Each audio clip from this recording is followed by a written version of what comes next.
Kevin J Johnston, the #1 name in the land of the North, he's risen to fame. 40 years deep in the law he's read. Now the CRA shakes in fear and dread. Stop paying tax forever, my friend. With Kevin J Johnston, the fight doesn't end. Corporate debt, he'll make it all good. He's the man the CRA misunderstood.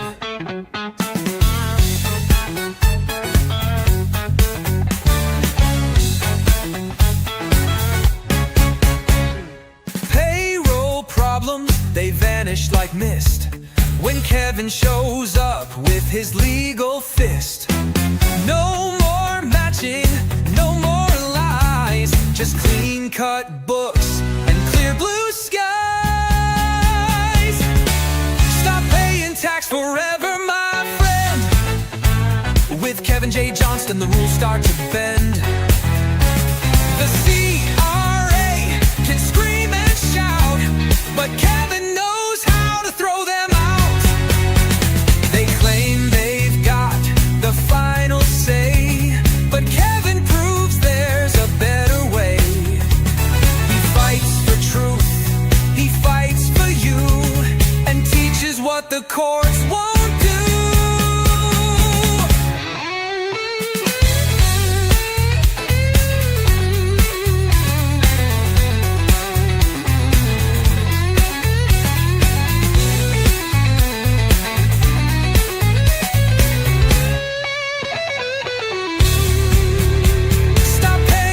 Forever today. Let Kevin J Johnston show you the way. The expert, the rebel, the man with a plan. He's saving this nation, one client per hand.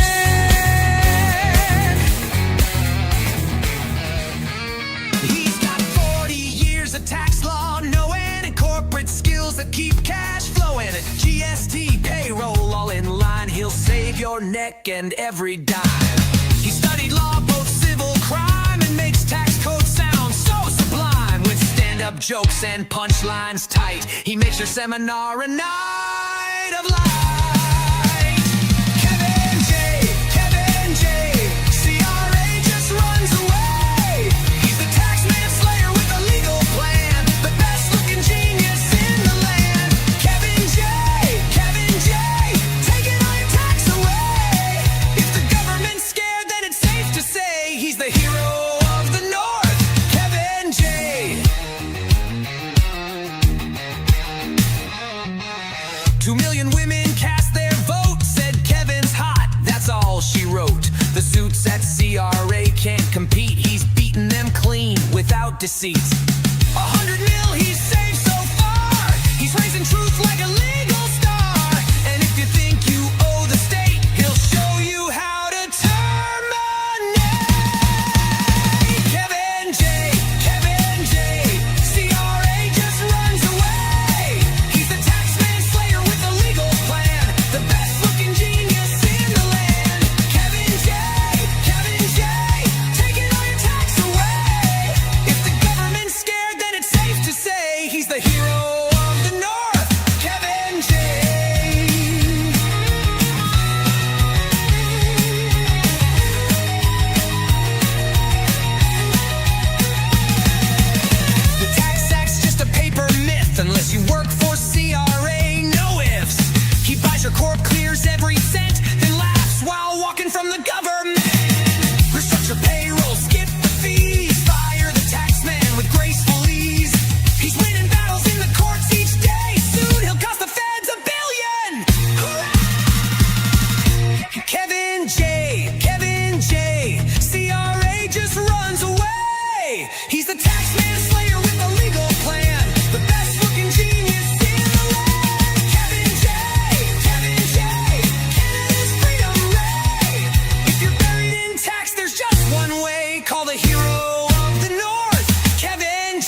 Kevin J Johnston here. Welcome to the Tax and Money Show that runs every single Tuesday live right here on freedomreport.ca, and that's 9 p.m. Eastern Time for those who don't know where I am in the world. I'm in the Eastern Time Zone until April, in which case I revert to the Central Time Zone, but the show still goes live absolutely every Tuesday at 9 p.m. Eastern Time. Tonight we're talking about you, Canada, you, England, you, Australia. No spine, no profit. And I'm going to explain all that shortly. But don't forget, everyone, Kevin J Johnston's having a group consultation the last Wednesday of every month this year, except for December. We're having a group consultation. It's a paltry $250. It's a 3-hour consultation where everybody gets to ask a question directly. It's limited to 30 spaces. There are 9 left. That's right. There's only 9 spaces left. Head over to my website, kevinjjohnston.com, and grab yourself a spot for that group consultation. 8 p.m. Wednesday, February 25th. Believe me when I say this, folks, it is a lot of fun. And thanks for coming back, everybody. Yes, I am still buying Instagram channels, and I am buying TikTok channels. If you have either one of those and you want to sell them, let me know. We will value them based on your region and, of course, how many followers you have.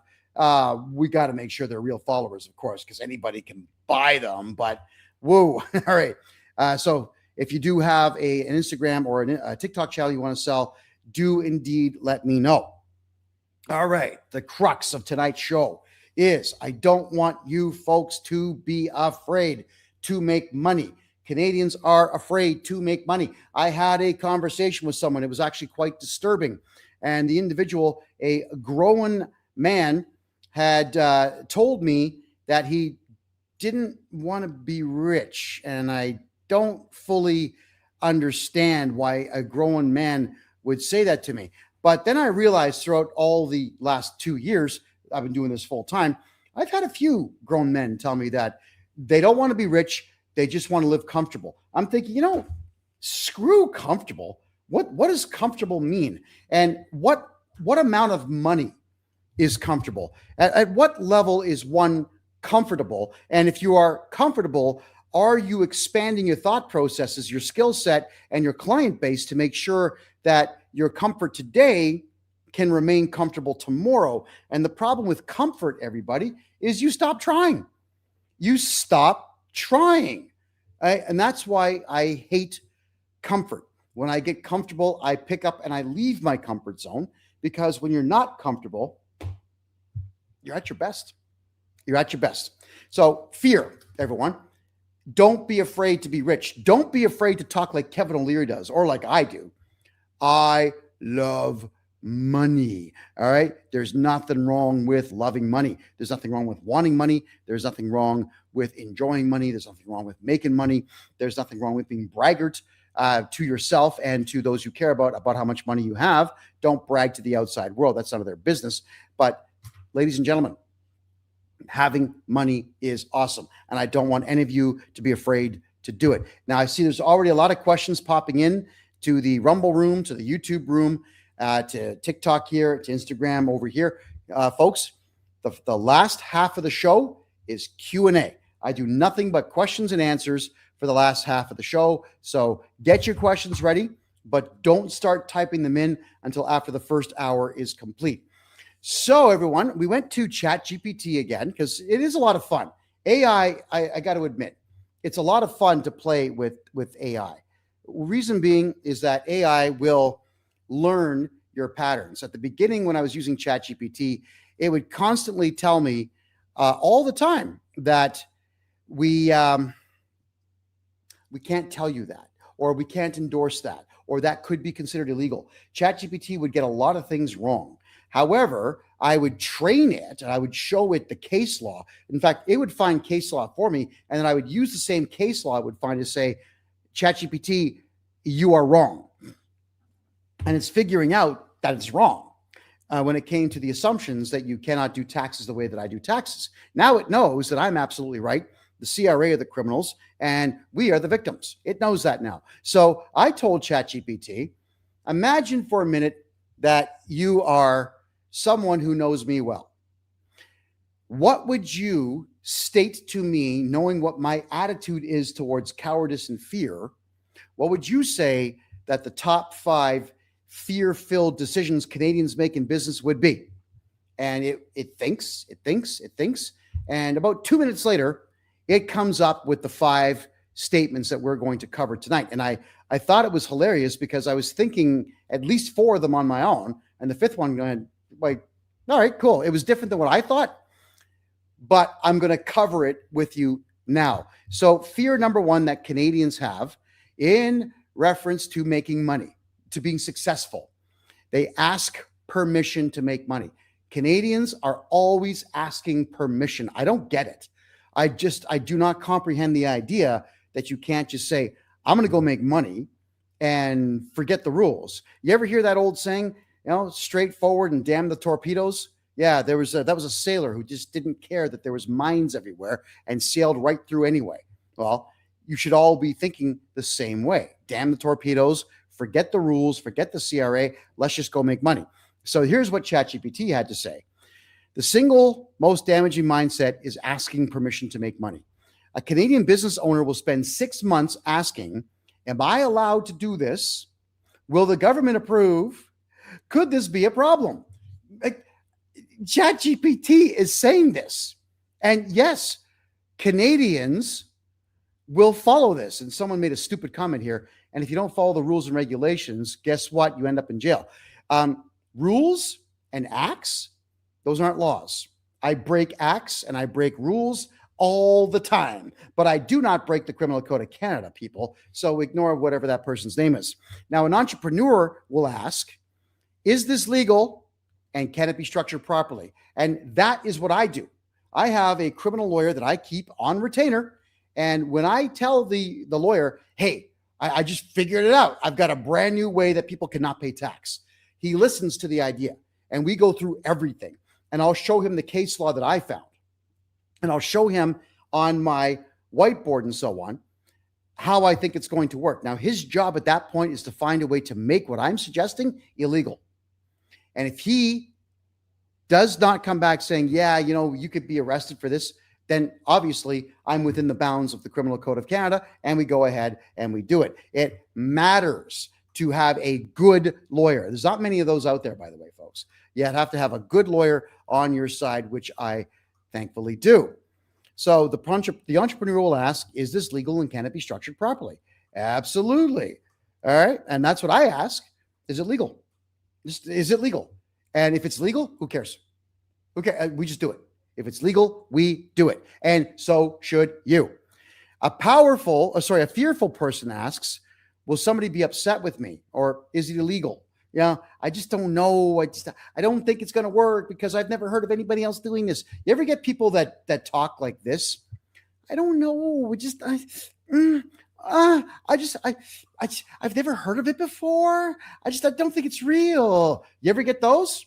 Cowards. The ones who know nothing about life will always tell you, I don't know. All right. So think about that. The result. Here's what ChatGPT is telling you. The result is of that level of fear. They will self-limit revenue before any authority has ever spoken. It's true. A lot of people think that if they make too much money in Canada, they're going to go to jail. It's weird. No, you're not going to go to jail. And if I am your tax guy, everybody, the CRA is not even going to know you made the money. And same for all my Australian clients as well. The ATO is not going to know anything about the money that you make. It's none of their business. Next, you'll see this constantly, everybody. Underpricing services. Yeah, okay, that's a problem. If you are highly skilled at what you do, and I mean highly skilled, you do not drop your prices. On sale now would be something where you have a lot of surplus. That's when you put stuff on sale. You got too many t-shirts in your t-shirt shop. So, 2-for-1 deal or 30% off, whatever it might be. Or let's just say you're having a slow month. You'll tell people that for the next 8 days, we're going to drop the price to this. Now, those are promotions. That's all right. But when you are giving a quote out to someone and telling somebody, this is what I am worth, a lot of Canadians will say, well, I don't know, it's too expensive, blah, blah, blah, because Canadians are cheap and they're broke. So you drop your price to get the job. No, I don't drop my price, period. If someone tries to talk me down in price, guess what happens, folks? price goes up 15%. Every time you ask for a deal, price goes up. I know my worth. I know exactly what I'm worth. I know what my knowledge base is. Don't do it, folks. Then we have refusing cash flow opportunities. That is correct. We have had some people come to us for raising capital, and we can get them capital. And you know what they say? Oh, I don't know. It just doesn't seem right because I've never heard of it. It wasn't on CBC, so it can't be real. That's what it sounds like. Huh? So they're afraid. When we get them legal capital, they don't want it because they're afraid to take it. Next, turning down expansion. My God, if you have an opportunity to expand, you got to take it. I was having a little chit chat there with a friend of mine who's working for a mechanic shop. He's been working there for 20 years. He says, I need to leave. My life is going nowhere. Apparently, the mechanic shop has been there for 40 years, and the two owners never expanded. They never got a bigger bay to work out of. They only have one lift for their cars. They never franchised. They never branched out. They never thought about branching out because they were too comfortable. All right. So this friend of mine split. He went out on his own. Now he's fixing cars in his own garage, but at least he's not working for someone else. Declining partnerships. All right. I understand that one to a degree because I am fully aware of the fact that the average Canadian and Australian and a lot of Americans in Democrat-run states just don't know how to be effective business partners. It's difficult to bring a partner on. But if the partner comes to the table with, hey guys, I got 400K cash here I want to invest. Plus I'd like to bring in this and that. I've got equipment I can bring in. You have to jump at the opportunity.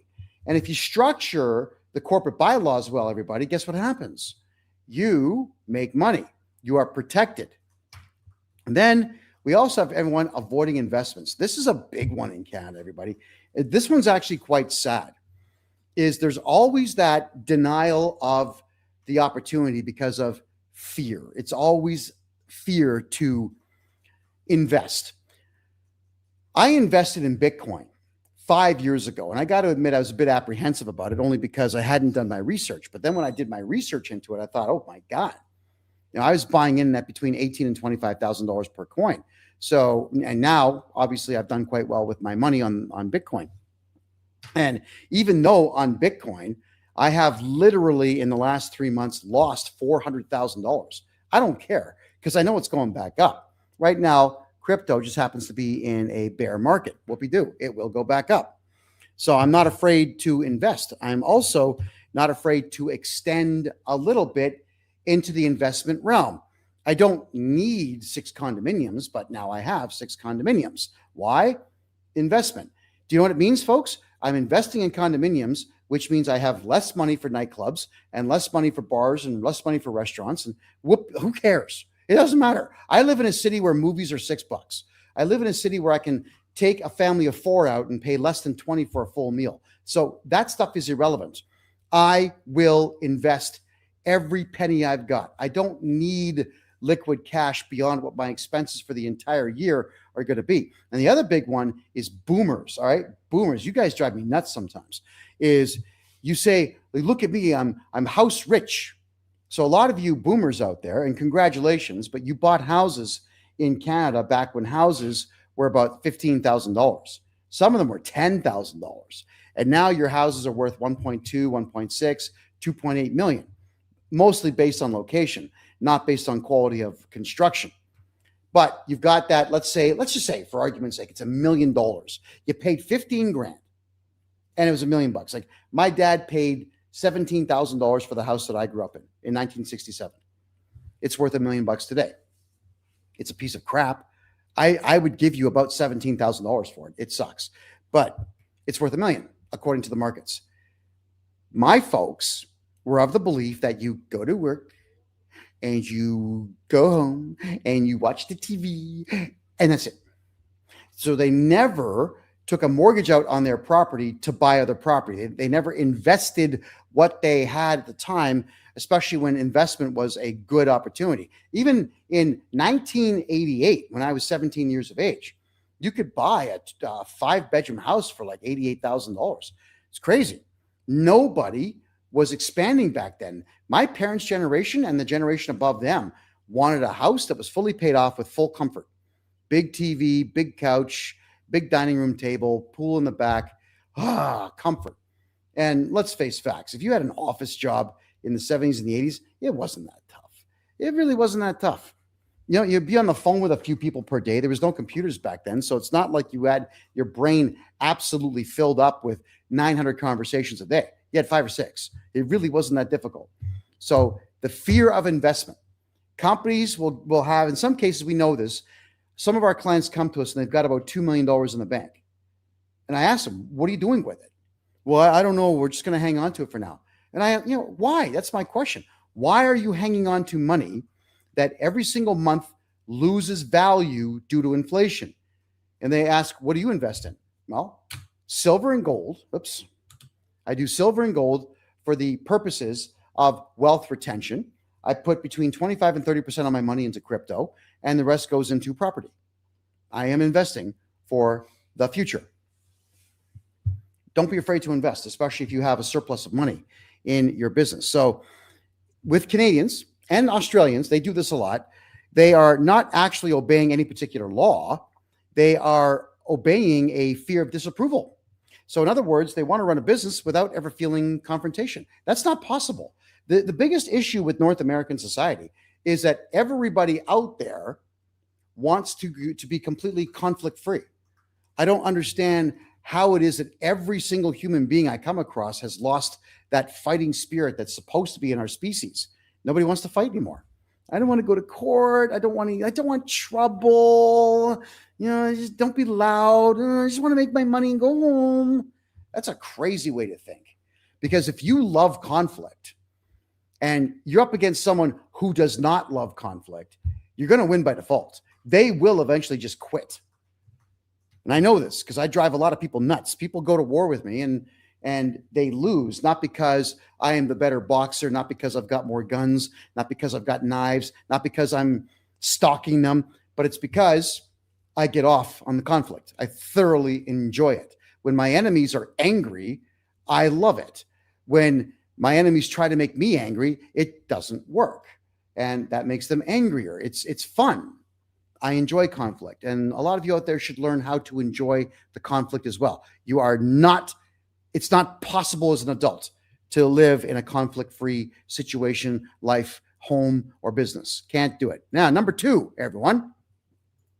Canadians, they overtrust authority instead of paper. God, this one is so true. You Aussies, you're the same way. All right. So don't think this is just a Canadian thing. This is a Commonwealth problem, everybody.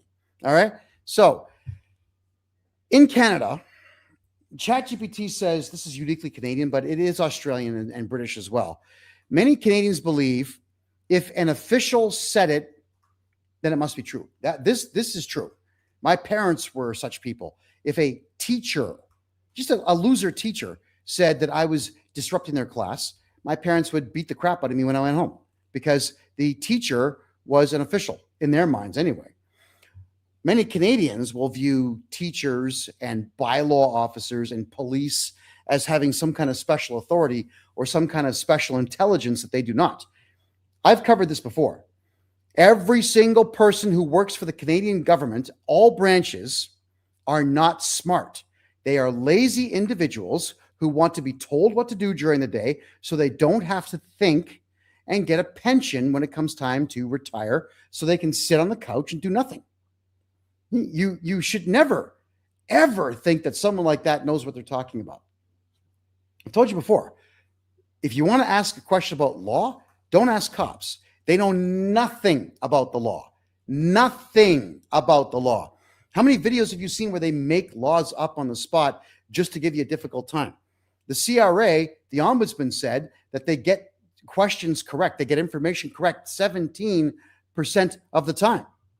So why would you ask CRA representatives anything at all about taxes?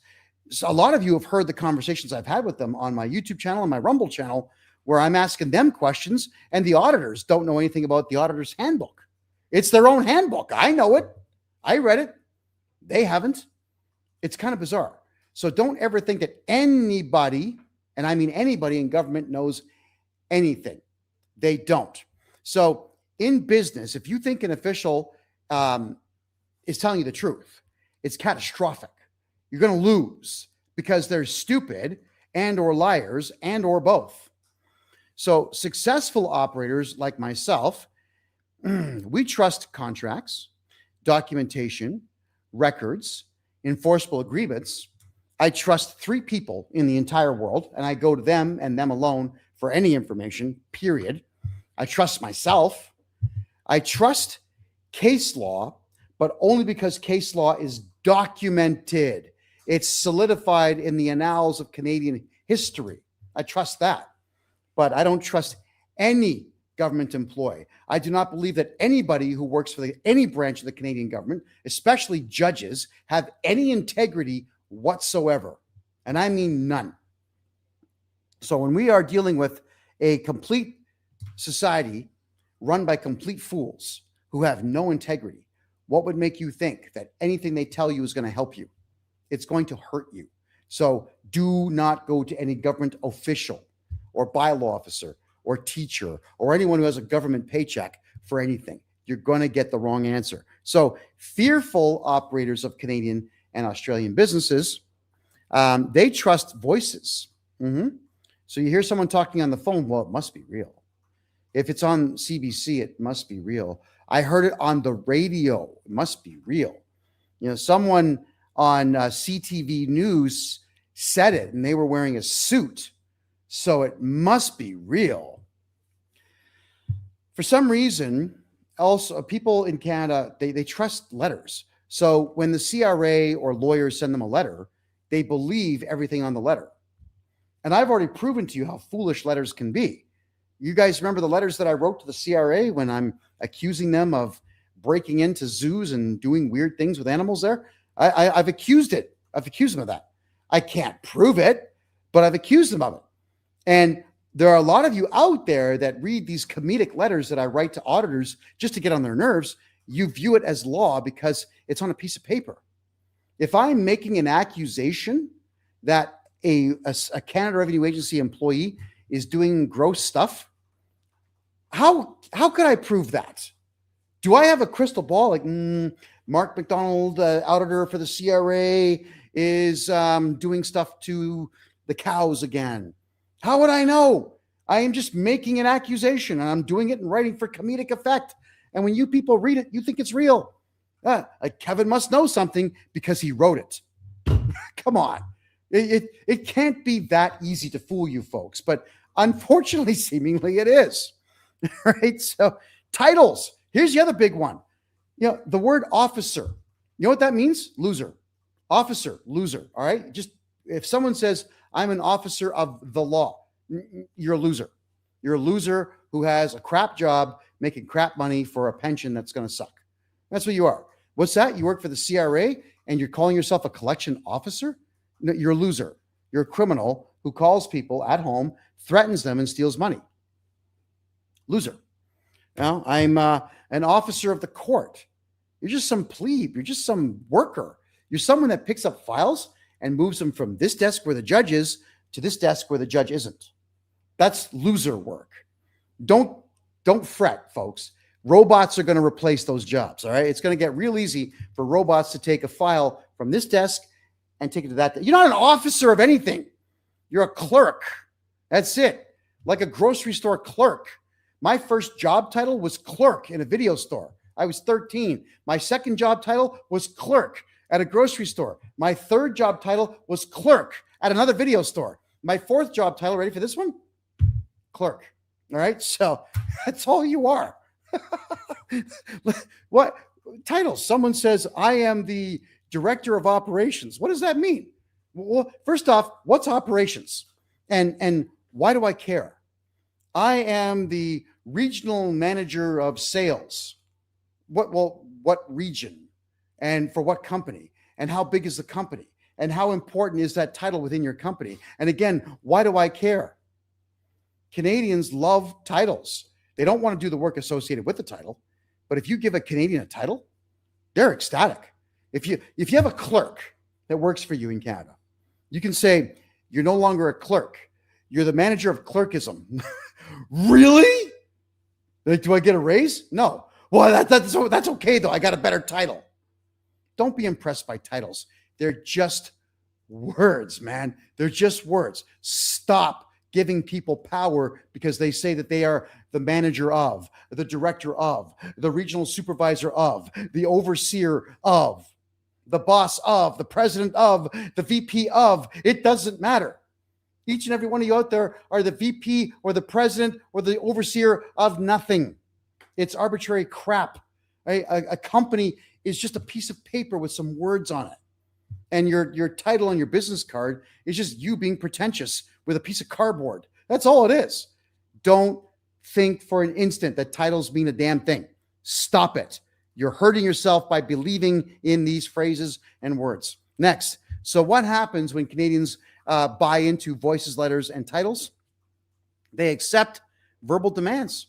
So some loser that doesn't speak English makes a phone call to you, and you believe that they have the authority to harass you. Yes, hello, my name is Everyday, and you owe the money to the CRA. And you pay them. Oh, it's a voice on the phone. It must be real. He must have authority. Holy crap. You don't get angry. You don't swear. You don't scream. You don't call the cops. You just give money to these people. You agree to do things you don't understand. When someone asks you, do you understand? No. No idea what you're talking about. You know, I need you to pick that box up and put it on that shelf. Do you understand? No. No idea. Explain it to me again. And every single time that someone asks me if I understand, I always say no. Nope. Because they're trying to get me to agree to something. And regrettably, as crazy as this sounds, when the cops say, you're under arrest and we're charging you with, I don't know, picking your nose in public, which is probably going to be a crime in Canada pretty soon. And they say, do you understand? No, I don't. I have no idea what you're talking about. Why? Because the word understand means, do you stand under me? Black's Law Dictionary, everybody. Every word in English in Black's Law Dictionary is designed to have a different meaning to deceive you. Of course, I don't stand underneath a cop in a costume. It's a costume. It's not anything to be concerned about. It's nothing to respect. It's just some guy in a costume doing a crap job. So no, I don't understand. And neither do you. So whenever someone says to you, you understand? No. I need you to do this. I don't understand. No, not doing it. If someone says, I need you to pick this box up and move it to that shelf, and I'll give you $40 for it. Oh, now I'm incentivized. I'll do it for 47. Negotiate, all right? So never accept anything at all. Don't pretend you understand when you don't understand. Now listen, everybody, listen good. I have a vocabulary of 120,000 words. I'm way up there in the upper echelon of vocabulary. All right. I love words and I'm a wordsmith. I can twist anything into anything. And I love the fact that my brain interprets language as a weapon, a tool, and an art form. It's all the above. And there are still things in this lifetime I don't understand. So I'm not going to sit there and tell you that I understand if A, I don't like you, or B, I truly just don't get it. If I do not understand something, I'm not signing it and I'm not doing it. And when you don't understand something and you tell them they don't understand and they just repeat the same thing over and over again, just tell them to F off and end the conversation. Like, why do you waste time with people that can't articulate? Come on. So the other thing everyone does is you sign documents immediately. I've seen so many of you just go and sign it. Do what I do. For those of you who don't know cursive, learn how to write in cursive, for God's sake, all right? In any situation when someone puts a piece of paper in front of me, pen, and in cursive, I write the word duress. D-U-R-E-S-S, duress. And they're going to look at it and they think I've signed it. I don't sign anything because you say I have to sign something to get something, especially if it's mine. Sign this to get your car back. No, dude, that's theft. That's under duress. So if they decide at some point we need to be in a courthouse together, I'll just show the judge. I signed duress right there because I felt that I was under duress. I was being pressured to sign something I don't want to sign. There was no advantage to me to sign this, but I was forced to do it. There you go. Duress. Stop signing your freaking name. Stop doing it. Just duress. If it does not benefit you, don't sign your name. And here's a scale. If it doesn't benefit you, 51% or more, then don't sign your name. Just put the word duress on it. It's completely legal to feel like you're under duress. It's completely legal to write that down on a signature line on anything. You know, I've had cops put stuff in front of me before. All right. I used to sign FU, you know how to spell it, FU. I used to write that. And then I thought, wait a second, hold on. No, that's not going to protect me in court. And that's when I started signing with duress under anything. Duress, D-U-R-E-S-S, sign it in cursive so it looks like a signature. Congratulations, whatever you just signed is no longer valid. All right, next. Canadians, when you guys are trusting voices on the phone, you're admitting liability that you never had. Remember we just said, do you understand? No, I don't understand. You know, they'll trick you on the phone saying, do you remember that tax that you had 3 years ago? You know what people do? Oh my God, yes, I feel so bad about that. I'm so sorry. Well, you just admitted guilt. You just admitted liability by answering questions. Whereas the correct answer is go F yourself. All of you answer questions and you apologize. Why do you apologize? What are you sorry for? The last time I was sorry about something was a long time ago. And it's just because I stepped on someone's foot that I liked and I didn't mean to do it. I apologize for that because I legitimately felt a little bad. I mean, I'm a 200-pound man, so me stepping on your foot will hurt. Beyond that, you think I'm sorry about anything? You think I'm sorry about how I'm perceived by the public? You think I'm sorry when I offend government employees on the phone? You think I'm sorry when I say egregiously rude and callous, gross things to CRA officials, losers? You think I care about that? You think I'm going to apologize for that? And I've also been instructed by judges in the past to apologize. It's not going to happen. If I'm not sorry, then a judge is going to order me to lie. I thought I'm supposed to tell the whole truth and nothing but the truth. So help me God. And then the judge says, apologize. I'm not sorry. Right? That's how that works. So stop it. And then everybody panics when they are contacted by lawyers and by the CRA. I got a phone call today, folks. All right. This is kind of funny. I had a client sold me a corporation based in Toronto. And I got a phone call from first off, he says he's a lawyer. All right. He says that he's blah, blah, blah lawyer from blah, blah, blah law firm. I forget what it was called. I don't care. He says, well, there's someone here named Jason, and he needs to pay this bill. I'm saying, like, what bill are you talking about? You're calling me about someone named Jason? You want me to do what? Pay Jason's bill? So it turns out that I bought a corporation that had an $18,700 line of credit with a CIBC bank. Thinking, okay, well, I bought the corporation, so CIBC can no longer chase the person I bought the corporation from. CIBC and this so-called lawyer now need to chase me. And I gave him the runaround saying, yeah, look, I bought the corporation. I don't know where the assets are. I haven't even seen the contract. I got no idea who you are. So do me a favor, if you would, please. Would you just send me over the official signed contract by the previous president of the corporation? Get me all the paperwork I need so that you can prove to me that there's a debt. And he's not going to be able to do it. And he'll say, well, we're going to take you to court. And thinking, is CIBC really going to take me to court for $18,000? Well, I mean, take me to court. I bought the corporation and the line of credit is against the corporation. What's going to happen? Here's how it works, right? You're going to love this. When someone sues me, and I've had some corporations I've purchased in massive debt, and we do get sued. So I always file a defense because I'm not going to admit anything.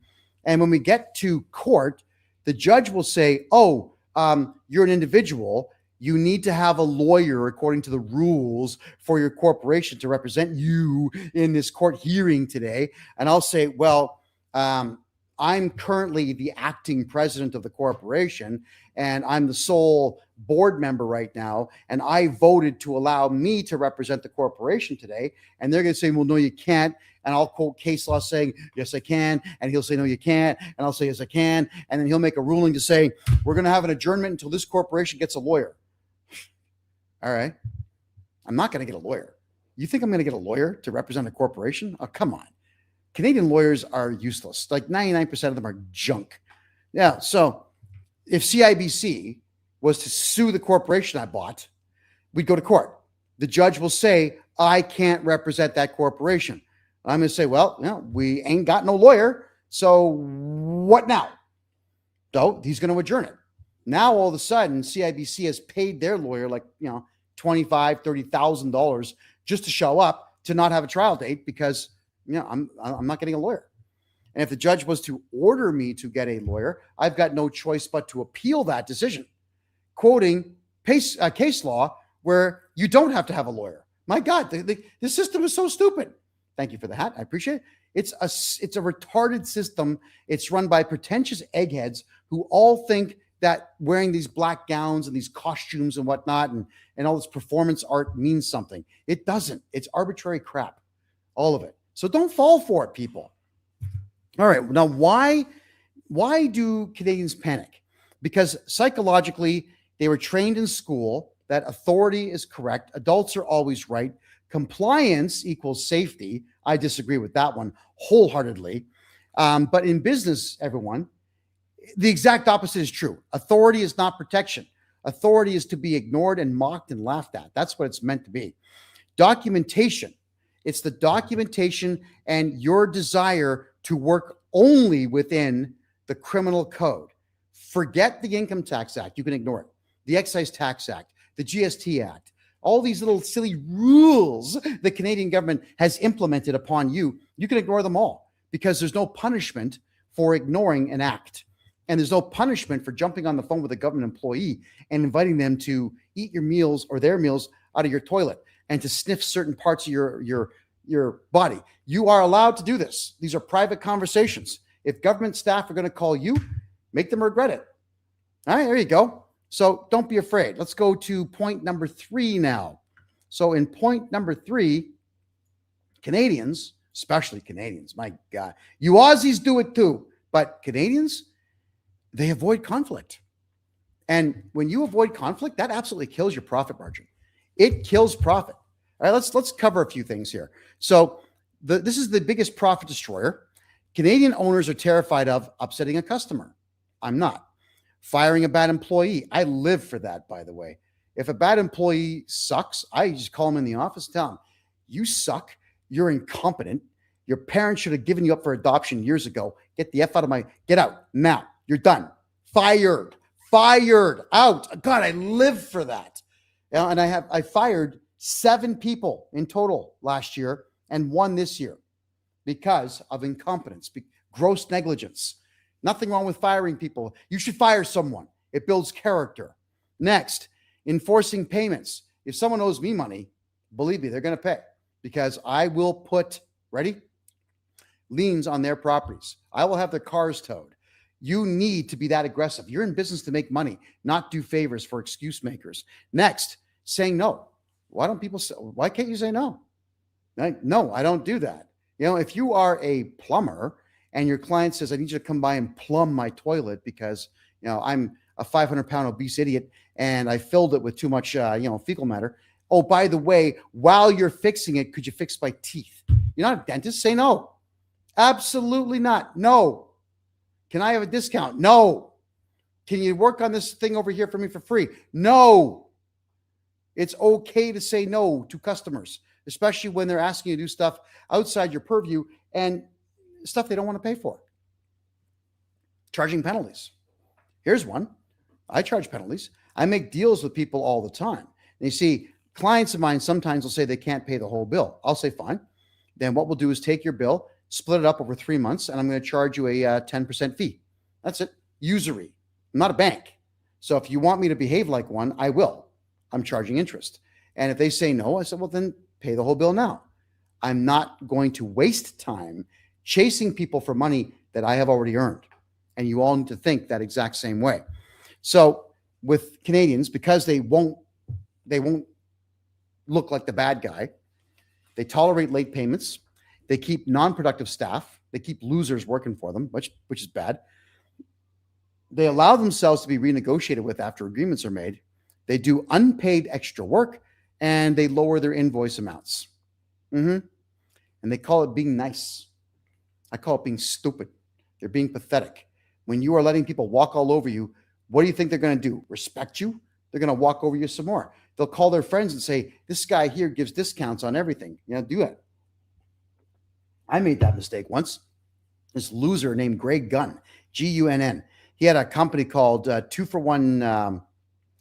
Let's see here, 2for1dining.ca.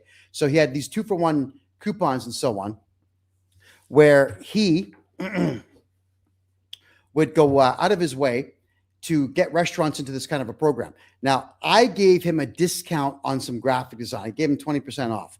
All of a sudden, all of his friends called me up saying, oh, Greg Gunn says that you do graphic design for free. Holy crap. I had to call Greg. What the hell are you telling people? So I called this guy to his face, what he was. I said, you're a cheap son of a bitch. And I'm not doing business with you anymore. Just can't do it, period.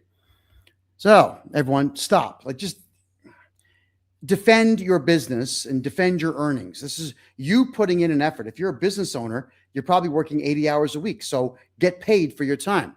All right. So this is actually what you would call the fear of confrontation disguised as politeness. And there are a lot of people out there who will be falsely polite to avoid conflict. Don't be polite to avoid conflict. Engage. Enjoy the conflict. Get paid for your time. So here are the economic consequences. Every business has a percentage of people who will only behave correctly when there's boundaries that exist. And you have to set those boundaries right away. If you remove enforcement, your business slowly fills with slow payers, manipulators, chronic negotiators, and time wasters. Profit disappears, not because the business is bad, but because the owner is afraid to enforce reality. And that's ChatGPT telling you that, and it's correct. Now, I've had to train ChatGPT for the last 2 years to get it to comprehend exactly what I am talking about. And here we are. Sorry, folks, I've got something I just have to check here quickly. 1 second there. All right. Sorry about that, folks. I had what looked like an important call coming in. I'm waiting for a call.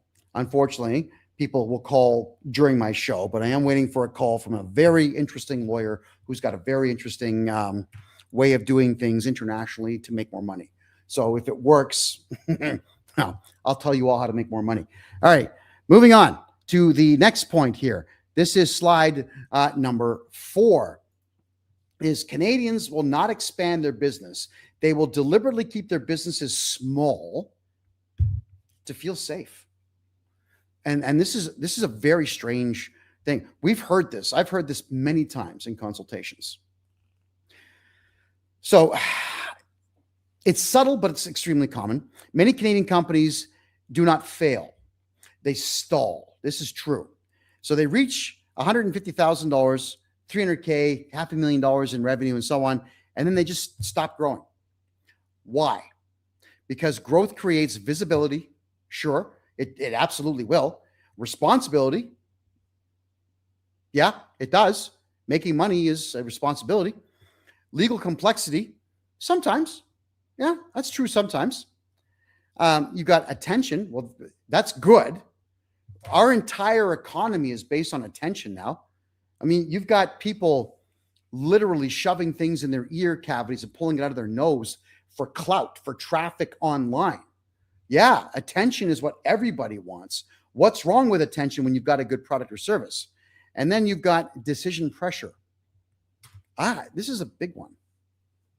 I've had to fire a lot of people in my life because they won't make decisions. If your job is manager of point of purchase display, and the point of purchase display is not up in the store because you were afraid to put it up because you thought maybe it was too tall. Yeah, I'd fire your ass for that in a second. You're gone.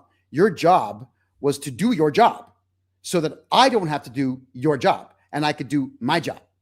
And I've always been in the position to be the big mouth that makes all the sales. So if I'm doing your job, then I'm not selling. And if I'm not selling, you won't have a job because there's no money coming in the door.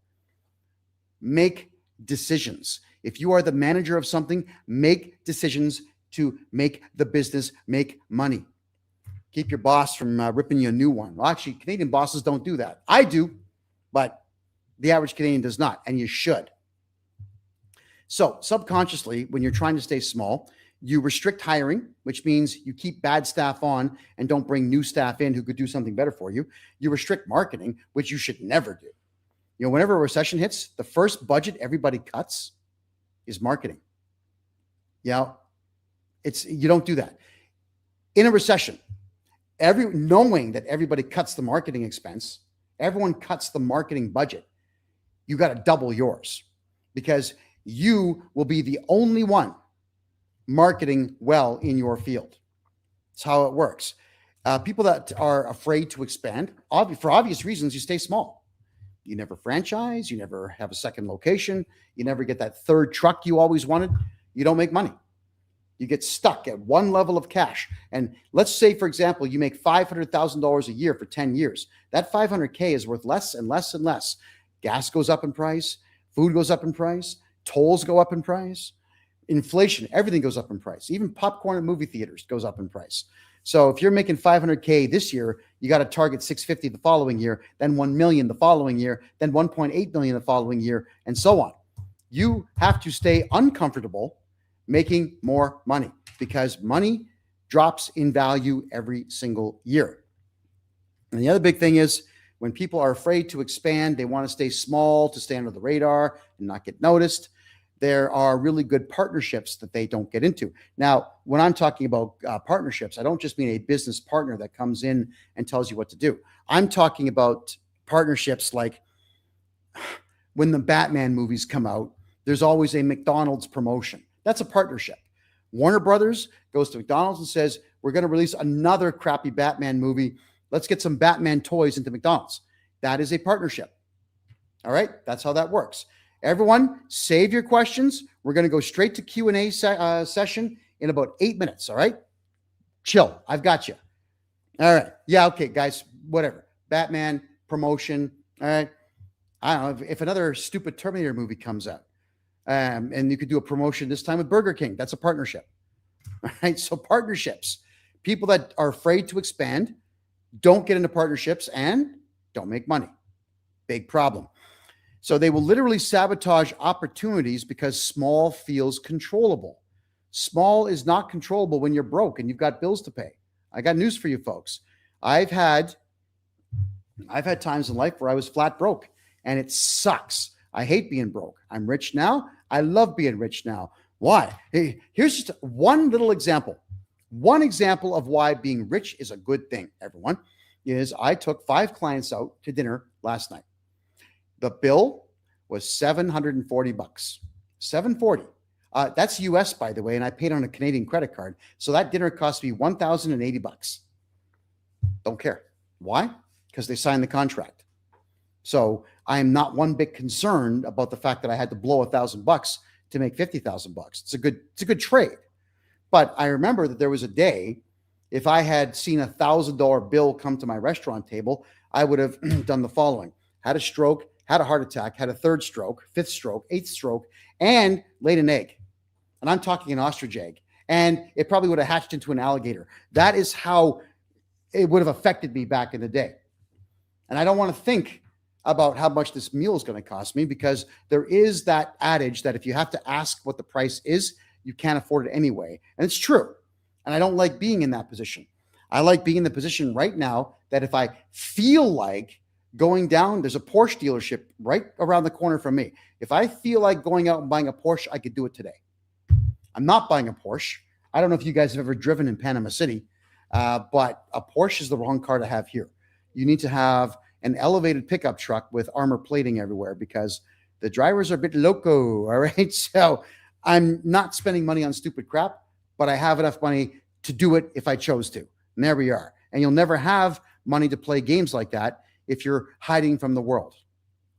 Next, number 5. And I find this one equally as strange as I do the other ones. Canadians fear being judged more than they fear being poor.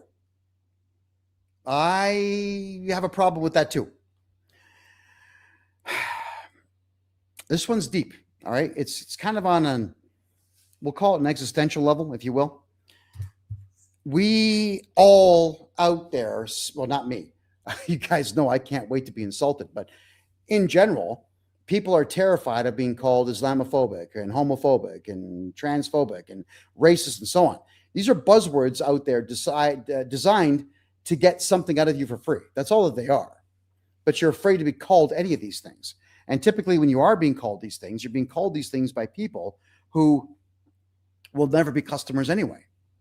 People who speak like that don't have the intellectual capacity to go and make enough money to give to you for your services and your products. So you have to ignore that stuff. Being judged, this is something else. I get this all the time now. All right? I get this all the time because my audience knew that even though my podcast was #1 in Canada back in 2021 for 9 or 10 straight months, everyone knew the Canadian government was just stealing all my money. Everyone knew that I was flat broke. And there was something about me being flat broke that I guess was intriguing to people, or I guess maybe artistic or so on, whatever it might be. Now that I'm rich, I get a lot of people saying, all you care about is money and you're going to be alone for the rest of your life because you don't value human life. And no one ever used to talk to me like that before. I'm not going to sit there and tell you that money is better than the human lives of those I care about. I would never trade money for my kids. I would never trade money from a few select friends of mine. But if someone said, would you trade the life of any Canadian politician for 25 million bucks? Yep. I wouldn't even think about it. Yeah, of course I would. Yes. Yeah, absolutely. I don't even view them as human beings. I don't view anybody who works for the CRA as human beings. So if someone said, would you trade this person's life for a cup of coffee? Yep. Half a cup is fine. All right. So that is something, by the way, that a lot of you share. A lot of you share those opinions. That's not just me. That's people in general. But the wealthier I get, the more I realize just how many mistakes I made in dealing with the wrong people, the poors, the overweight, the lazy, the drug users, the ones who aspired to be heavy drinkers, the ones who would go to strip joints for lunch on a Tuesday afternoon. And I can't relate to that lifestyle at all. But I had people like that in my life, and it held me back.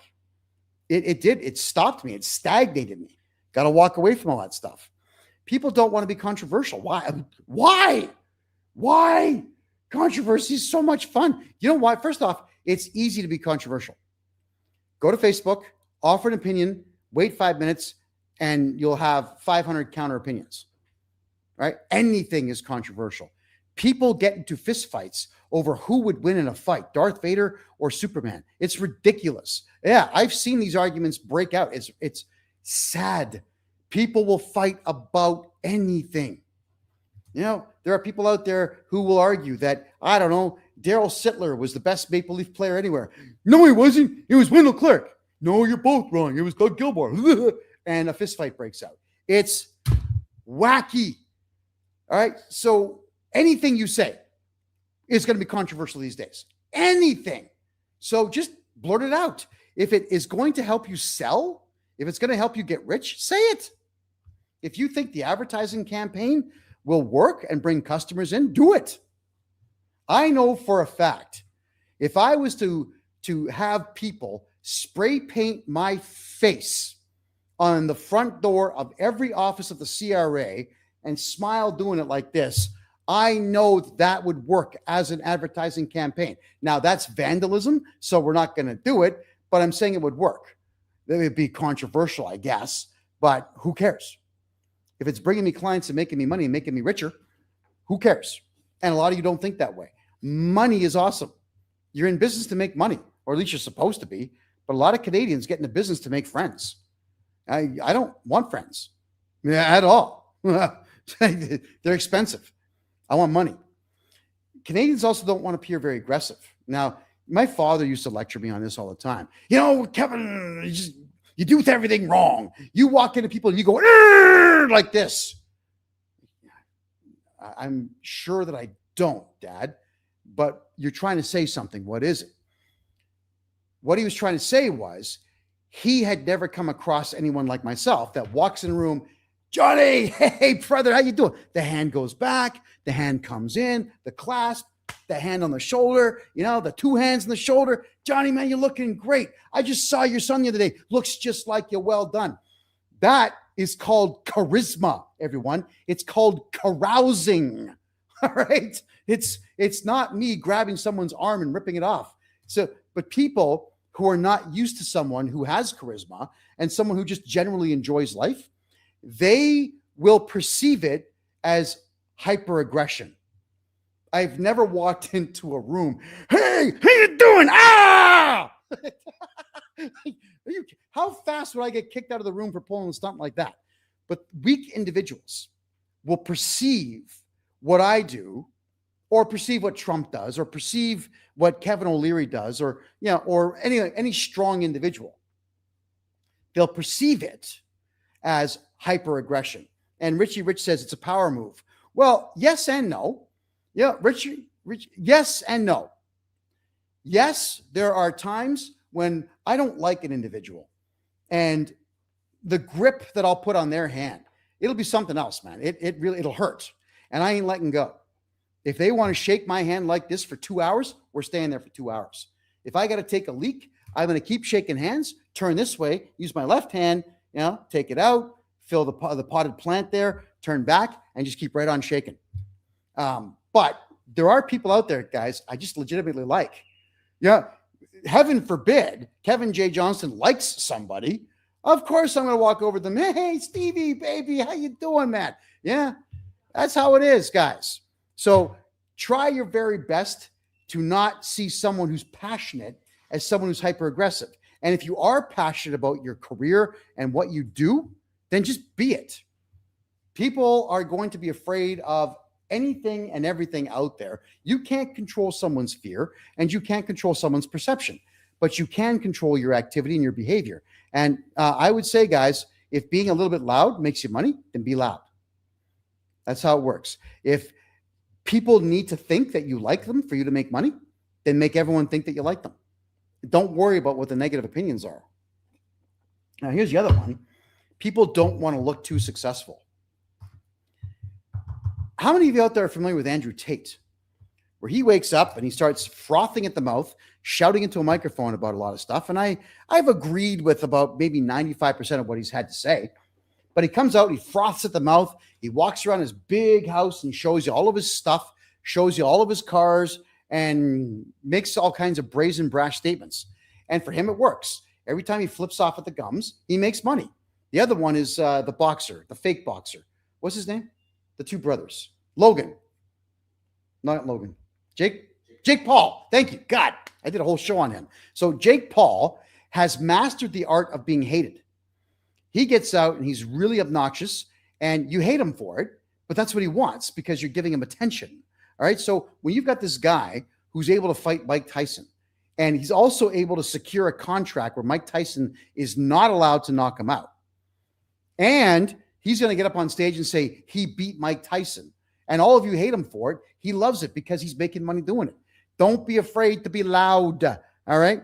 So business owners who are afraid of being loud and obnoxious and making money, they will avoid advertising boldly, big mistake. They will refuse strong marketing, big mistake. They will not promote their own achievements, big mistake. I tell everybody out there, I am the number one tax guy in Canada. I am the only one the CRA is terrified of. I am the ultimate solution to your tax problems. And it's true, I am.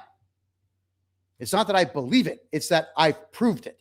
So if you've proved something, if you are the best floor guy out there, make sure people know it. If you are the best plumber, make sure people know it. You tell them, we are the best. I once had this grown man came to me for some marketing. And he had this brand. It's just, you know what it was, guys? It was a carpet cleaning company. So in there, I just put down on his website, we are the premier carpet cleaning company of Toronto. He says, oh, gee, I don't know. Can I say that I'm the premier company? Someone's going to sue me. And I yelled at him. I said, dude, for real, the business is not even open yet. And you're already crying? Who is going to sue you for calling yourself the premier? The premier carpet company in Toronto? How would someone get away with suing you for that? Yeah, my God, Muhammad Ali, I am the greatest. Damn right. All right. You got to say these things. So I had to drop that guy as a client because a grown man is crying about the slogan I wrote for him. It wasn't even a slogan. It was just an advertising piece on the homepage of his website. And it was the cover of his brochure that he put out. Well, he never did put it out. He paid me to design it. He paid me to print it. He paid me to have it shipped to his front door, and he threw them in the garbage because he was afraid of being sued. What an absolute idiot. What a fool. Like, come on, everyone. Who is going to stop you from saying, I am the best soccer player in the world? You're probably not. But does it matter? Could someone possibly sue you for that? Someone's going to mock you for it. But then again, somebody out there might believe it and pay you. So, guys, don't be afraid to brag about what you've done right. A lot of you will hide profits. Well, you should always hide profits from the CRA. That's the type of thing I help you do. But you should not be hiding profits from your investors. If you're looking for more money, you don't hide your profits from the bank. You brag. You tell them, here's what I've done. Here's all the money that I have made. Here is absolutely everything that I have achieved. Brag to the people that you need to brag to, but nobody else. And then what will happen here? People will avoid premium pricing. That's right. When you get really, really, really, really good at your craft, everybody, you should be charging more for it. And a lot of you are terrified to charge more for what you do. You notice how doctors and dentists and lawyers have absolutely no problem asking for huge amounts of money, and you give it to them. So why aren't you doing the same thing? Just up your prices if you're worth it. There we go. So people would rather earn less than be criticized. And I want to earn, criticize me all you want. Make fun of everything. Crack mother jokes. Tell the whole world how small that is. It doesn't matter what you say so long as I have lots and lots of money coming in the door every day. So long as my bank accounts are getting bigger, so long as I'm investing in more property, so long as I eventually get to the amount of wealth where I could take a stack of hundreds and just light them on fire and light a cigar with them and not care about the fact that I just destroyed $5,000 in cash. That is how rich I want to be. Now, I wouldn't burn that much money. I really wouldn't. I'm saying I just want to be at that level so that money is never a concern. I can tell you this right now. Aside from me breaking some bones and dislocating some joints and whatnot and having them eventually fixed, every single problem that I've ever had in Canada or the United States has been money related and could be solved with money. Money solves a lot of problems, everybody. It really does make your life better.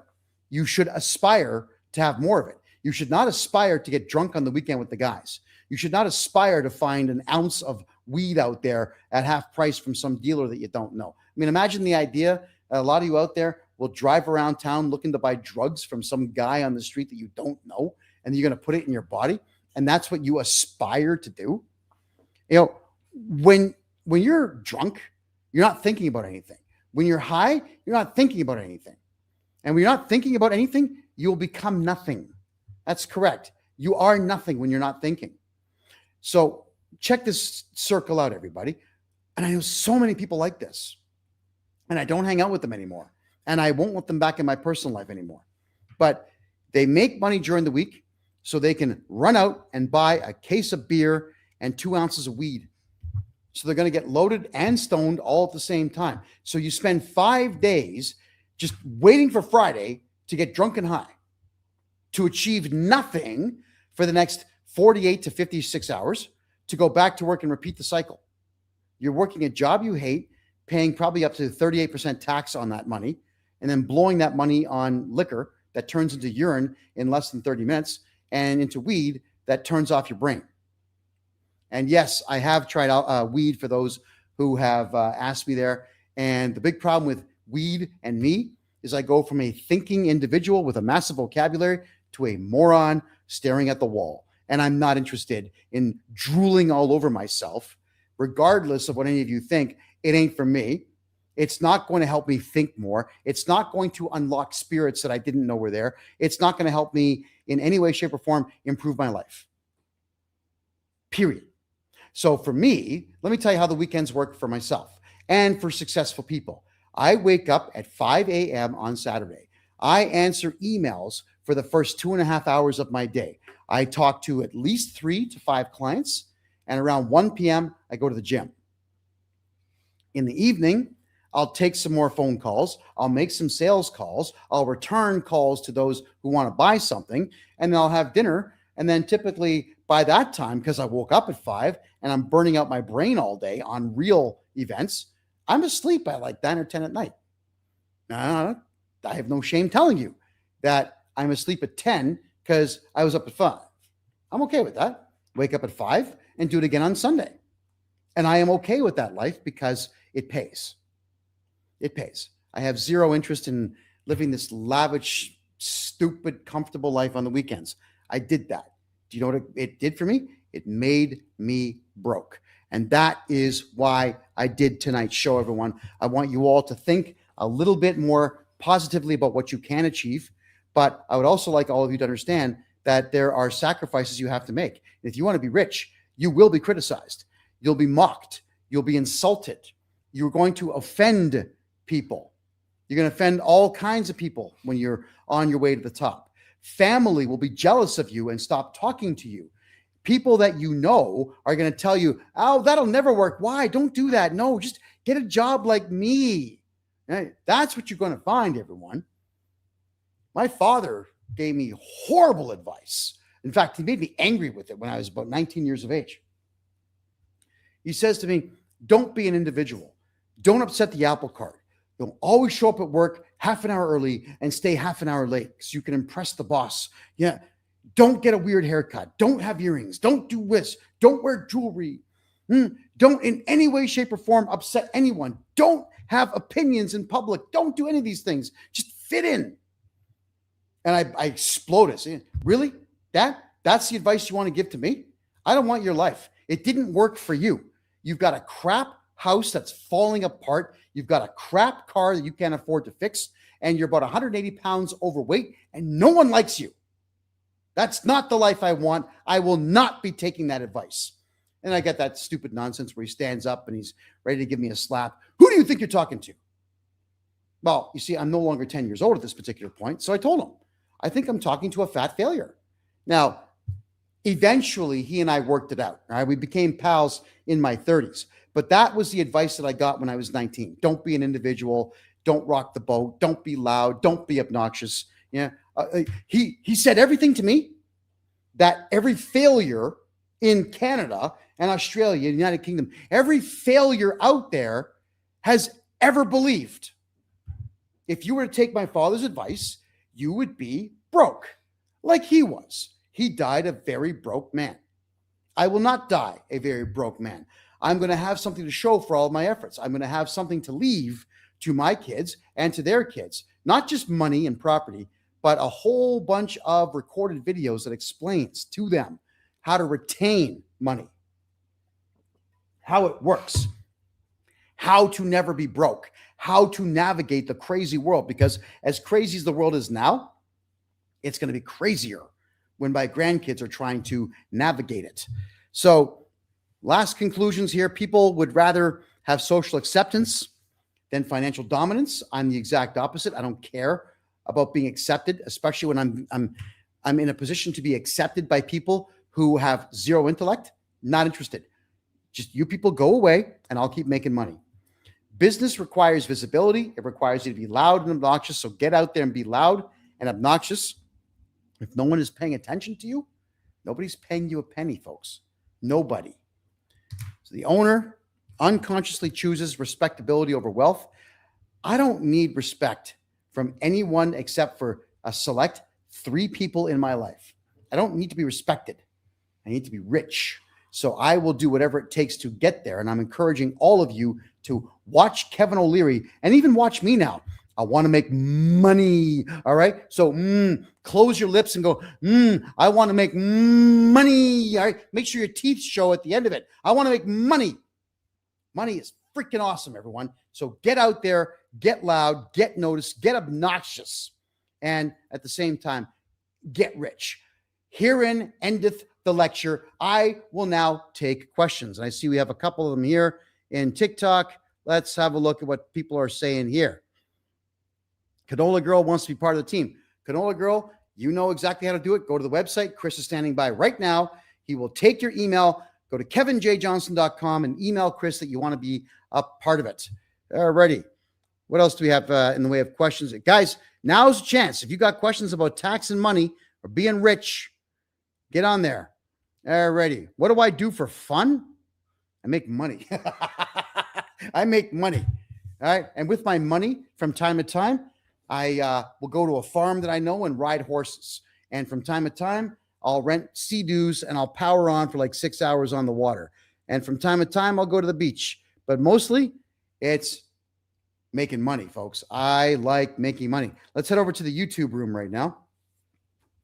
Okay. Keepmore Canada says, I filed tax for the first time on a T2125 for the year 2024 with 125,000 K of expenses and no revenue.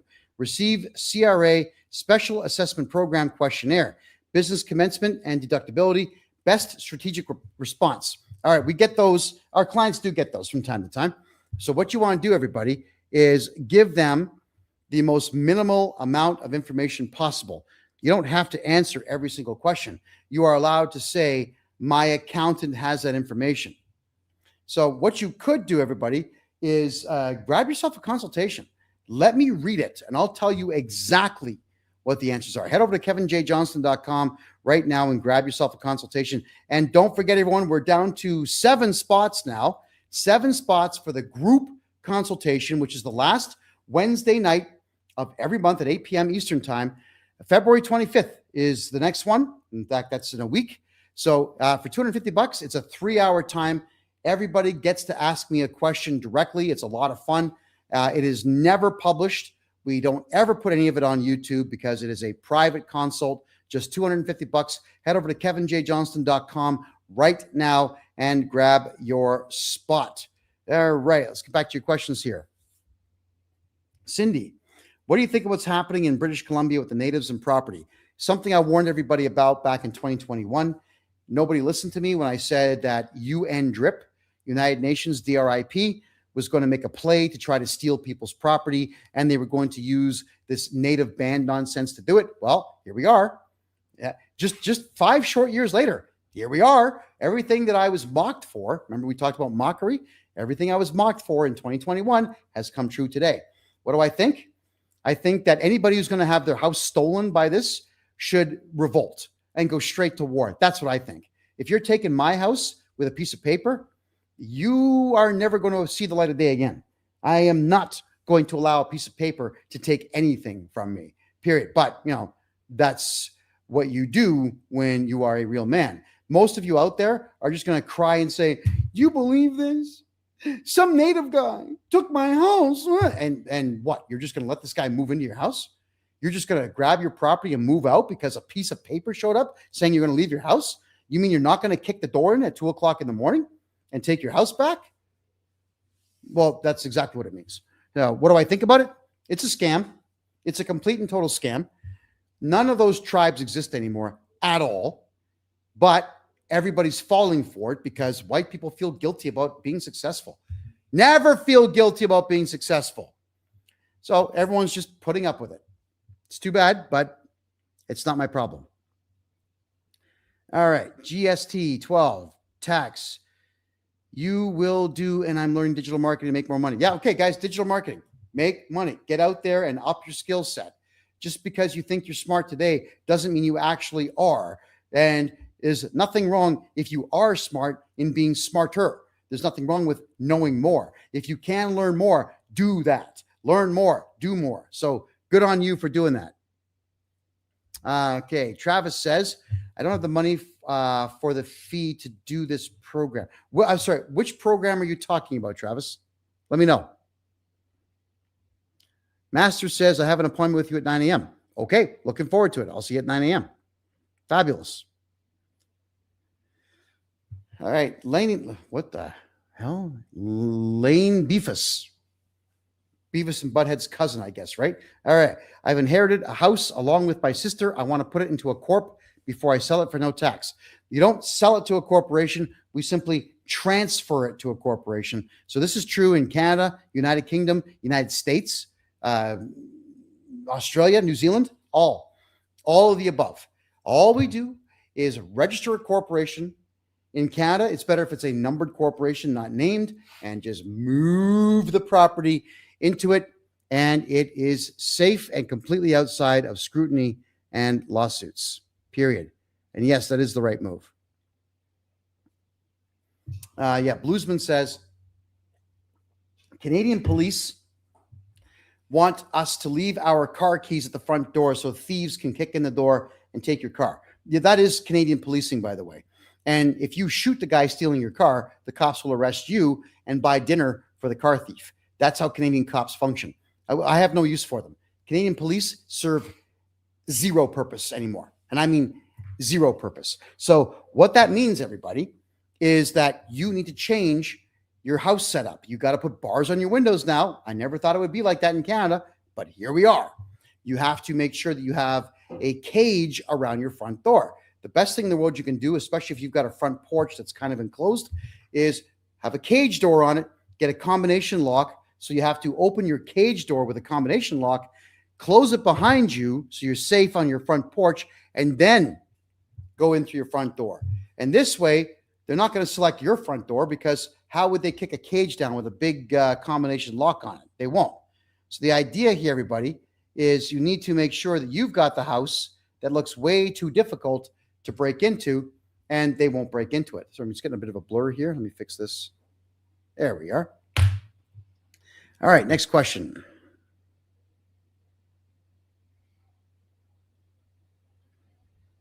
What do I think about liberals? This is no longer a political show, everybody. But if you want to know what I think about liberals and Democrats and anybody who's got that particular mindset, please feel free to watch all of my videos at freedomreport.ca for the year 2021. And I'll let you decide for yourself what I feel about that particular group of people. James says that's why you should always keep a baseball bat at the door. Yes. And I always have a very large knife attached to the back of my door as well. And I have no shame about telling you that. Doesn't matter what city I'm in. It doesn't matter what country I'm in. It doesn't matter where I am. I have always got a knife on the back of the door, because you could just go above your head and now you're ready to go. Because the average individual is not expecting the person behind the door to put a 12-inch blade through them. And I don't mean in them, I mean through them.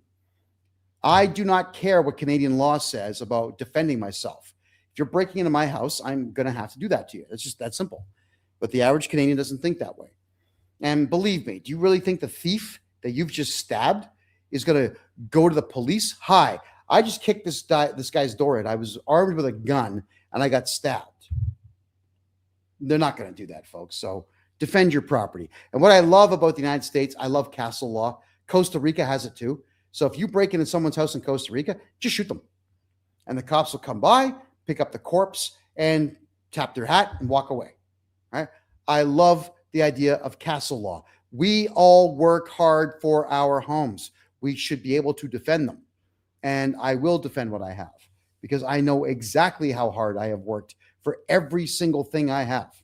And I mean everything I've had. It's not been an easy life that way. And I'm not just going to give it to you because you're a thief, because you're from some third world country. It ain't yours. It's mine. And all of you should see your personal effects that way. Now, I'm not prepared to die over something like a CD player or a TV.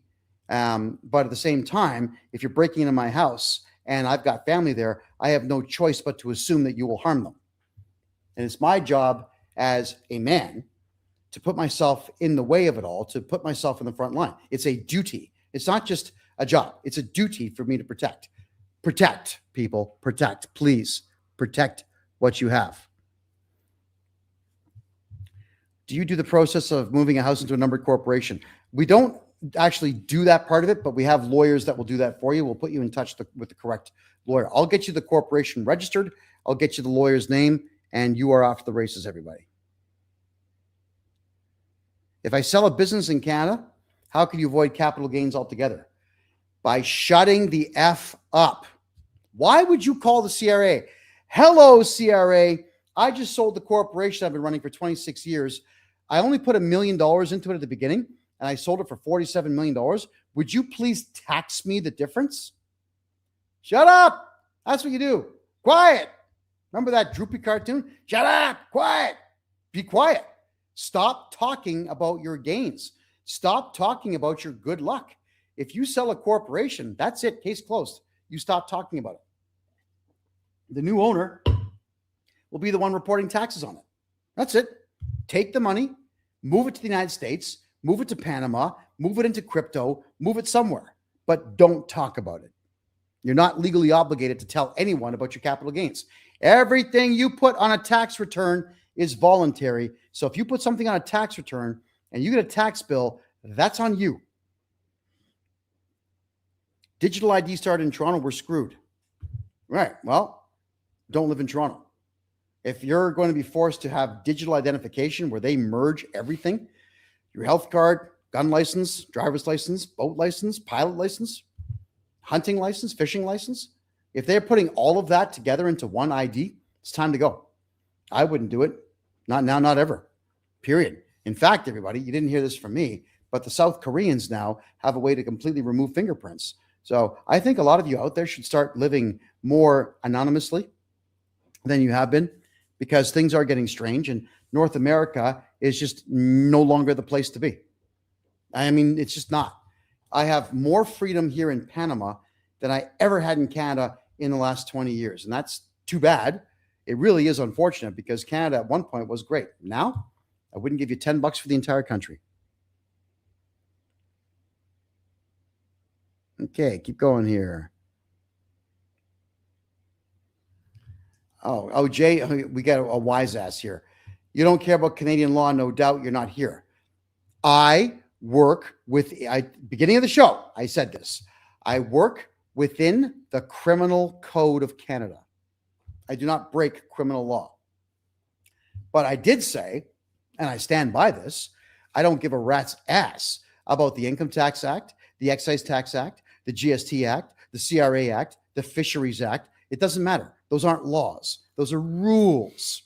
And I did not sign up. I signed no contracts whatsoever to abide by your stupid rules, especially when your stupid rules cost me money and don't make me money in return. Take your rules and shove them. Not interested. There you go, pal. All right, keep going here. Glenn, CRA sent me a payment plan letter. I apparently owe, but I haven't filed my 2025 return yet. Yeah, okay. So what we do with those is I make a phone call to the CRA, and we get anywhere between 30 and 60 days to fix taxes. And then we just go ahead and fix your taxes and get your tax bill down to zero. Most times, everyone, I've had many conversations with CRA representatives where they admit that there is no tax bill. They just assessed it. They guessed. They do that because they know most people will just go right ahead and pay it. Let me head over to the Rumble room here. All right, what do we got there? Can a brother and sister open a numbered corporation together for inheritance purposes? Sure. You can have as many owners of a corporation as you want. Now, what you would do, the two of you, is open up a corporation. I'll open it for you, and then you proceed to tell me how many shares you want. Then the two of you decide who owns what, or what percentage of the shares, get the property moved into it, and you're golden. It really is that way. All right. Fit Chick says, I always look forward to watching your show. I'm obsessed with learning what you have to teach us. Well, thank you for that. I do appreciate it. It's always great when some chick says she's obsessed with my show. Or is it? I don't know. Should I be afraid or should I be honored? Let me know. All right. MZ Giggles.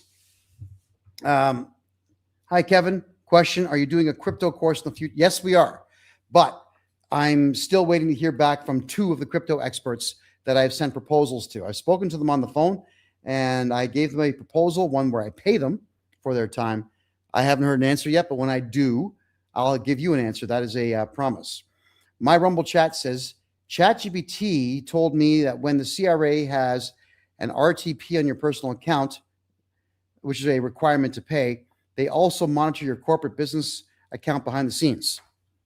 Well, they have to be careful with that, everybody, because what they'll do is send a requirement for information to your bank. And if your bank gives it to them without a court order, you can sue the bank for breach of privacy. So they have to be very careful with that. P. Bello, I've been claiming a rental for the past 10 years. Can I just stop claiming that rental anytime? I would never tell the CRA that I have a rental property. Yeah, you can just stop reporting. No, what's it to them? It's them. They might ask you, where's your rental income? You say, well, we never actually really had it. I just didn't know what I was doing on the tax return. It's okay to feign ignorance. I play stupid on the phone all the time. It's remarkable how many answers government employees will give you when they think you're stupid. It's fabulous. FitChit, question. If I have 18 years for you to do you start with the most recent year and go backwards? I've got to judge. You know what? Sometimes yes, and sometimes no.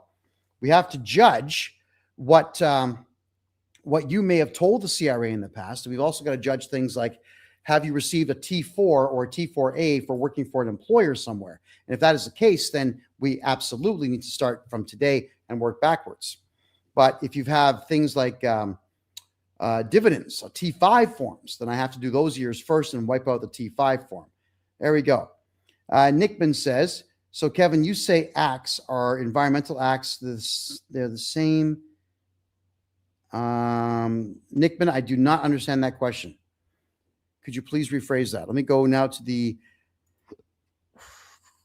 where are we here? YouTube. Here we are. Is it possible to get rich and not pay crypto tax and purchase property in Canada and live long-term? Yeah, man. Okay, here's the deal. If you have crypto, shut up. Stop talking about it. Put it into a wallet that they're never going to know about, and you're fine. You don't have to report crypto earnings. If you've got some, let's just say you're one of the lucky ones that bought Bitcoin when it's back at $1,000. Let's say you've got 50 of them. You're a wealthy individual. Well, get a crypto.com Visa card, put crypto on it, and buy a house with a Visa card. That's all. If someone says, well, where'd you get the money? None of your effing business. Don't ever call me again. You don't have to. You got the right to remain silent. Tell everybody who's asking personal questions to fungu. Get lost. We're not interested in answering your questions. Who are you anyway? Sorry, you have a court order? You can get out of here. That's how you got to talk to people. Alex, the way I'm looking at it now, if I speak my mind and I lose clients, it's going to be the clients I don't want to work with anyway. Well, yeah. Yeah, it is. I've been giving a lot of my clients lectures, stern lectures on the reality of our society. You know, I'm going to tell you right now what I'm telling you. Do not get your taxes done by women who don't speak English in Canada. All right. I've had to fix a lot of taxes for women, you know, Filipinos and Vietnamese and Chinese ladies and so on, who come from a different culture and fear the CRA the same way that they fear the governments they came from. So they're not going to be aggressive. They're not going to stick their necks out for you. And when it comes time for them making mistakes, they're going to say, oh, I have to do it. I have to. Don't do that. Don't ever put your financial future in the hands of foreigners. If someone does not speak perfect English, they are a foreigner. They will not know the rules and the laws the same way that, let's say, I don't know, I would. That's a lecture I give to all of my clients now. Stop doing it. Don't be polite with your future. It's your financial future. So you have to be crass and callous with everybody that you're trusting to do your taxes. And you got to let people know, you screw up, there's a price to pay. I will be coming back here with a lawsuit. Alex says, can you explain the process of how exactly you can add a name to a title of a property? Well, it depends on the province. Ontario, Quebec, Nova Scotia, a few others. You go to the registry. You add a numbered corporation to the title of your home. You then turn around, wait 30 days, and remove yourself. That's it. It's that simple. So it's a transfer. It's not a sale. All right? Factor that in. Now let's have a quick look over here. Oh my God, look how many questions there are. Let's have a look here. Yeah, Garrow says, if the CRA expects you to work for free answering their questions, isn't that slavery? Yep. Yeah, it is. And I am no one's slave. I'm no one's bitch. I'm not doing it. Period. I tell them all the same thing. You can pay me $1,500 an hour, 3-hour minimum for me to even consider doing anything for you. No, I'm not married, for those who keep asking me that question every single show. All right. How do I get taxes down to zero? Well, I mean, I do taxes properly. I put every expense in that we possibly can. In many cases, people put down income they never had. So we correct your mistakes. And the other answer is because I'm the best of the best. That's why. That's why you're not going to pay tax if I'm your tax guy. Period.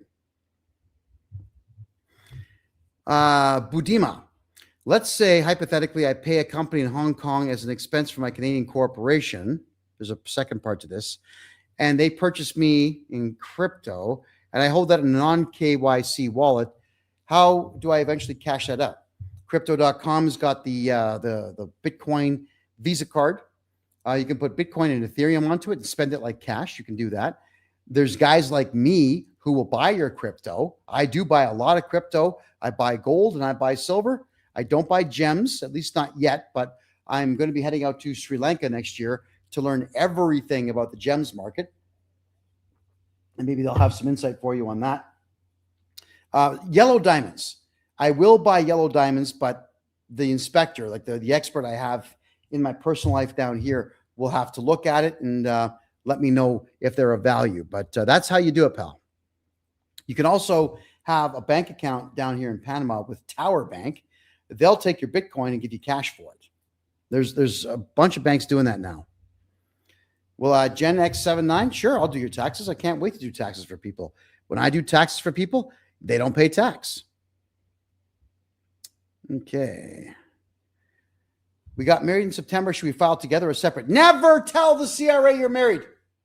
Never. There's no advantage. There's no tax break. And now you're tying yourself to somebody else.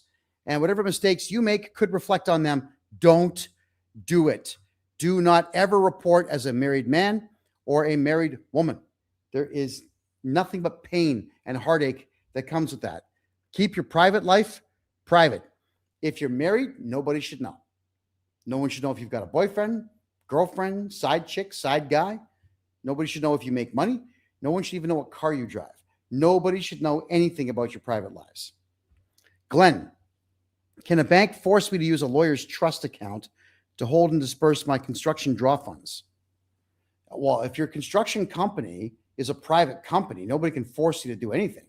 What you would do, Glenn, is write yourself a certified check to another bank account. So here's how we do it. I would open up a numbered corporation for you in a different province or even one of the states.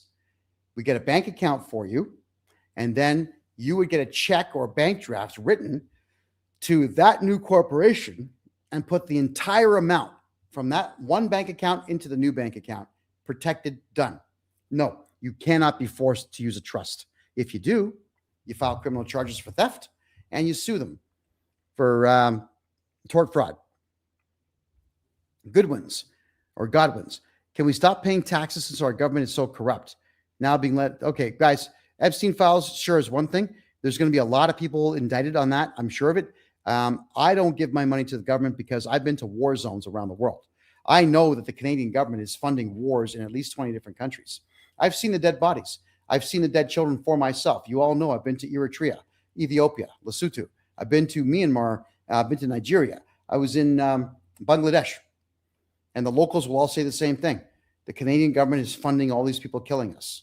I know where the money goes. Canada is an evil place. No matter what anyone thinks about Canada being great, it's not. Canada is a little bit more corrupt than most countries because guys like Mark Carney and Justin Trudeau, they don't care that our tax dollars are going into mass murder on a global scale. They don't care. I care. So I'm taking money away from them, a lot of money away from them. Now, don't pay tax because your tax goes into the murder of children all around the world. Don't do it. All right? That's that. And don't fear the CRA because there's nothing they can do. They're not cops. They're, beginning of the show, remember? Losers. Checking more of your questions here in TikTok, everybody. Okay.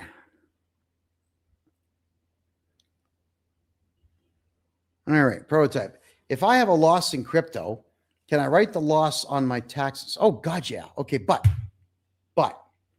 the crypto loss can be recorded as an earnings loss.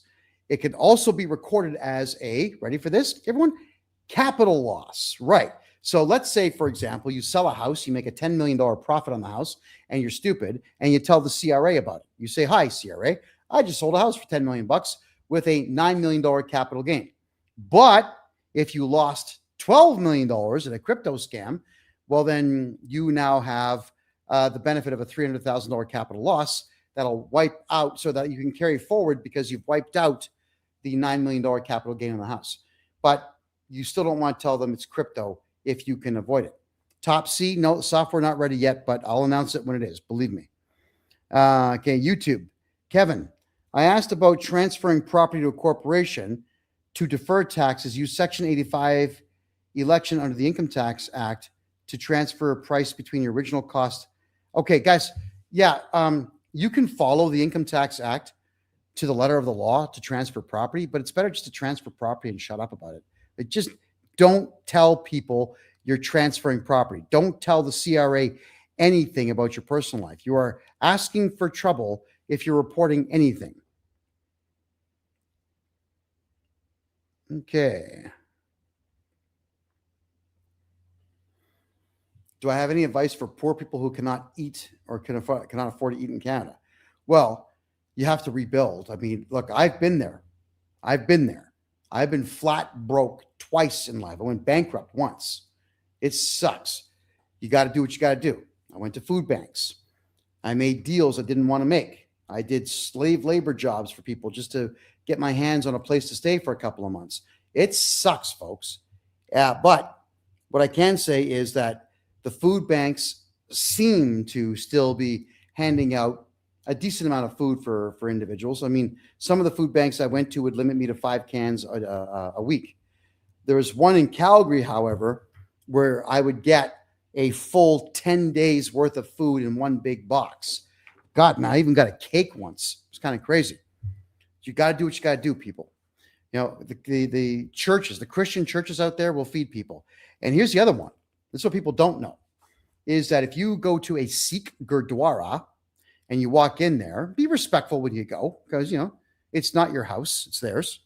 But a Sikh Gurdwara, you cover your head. They give you bandanas. You cover your head with a bandana, and you take off your shoes. So, I mean, look, guys, I respect every religious house I go to, regardless of which one it is.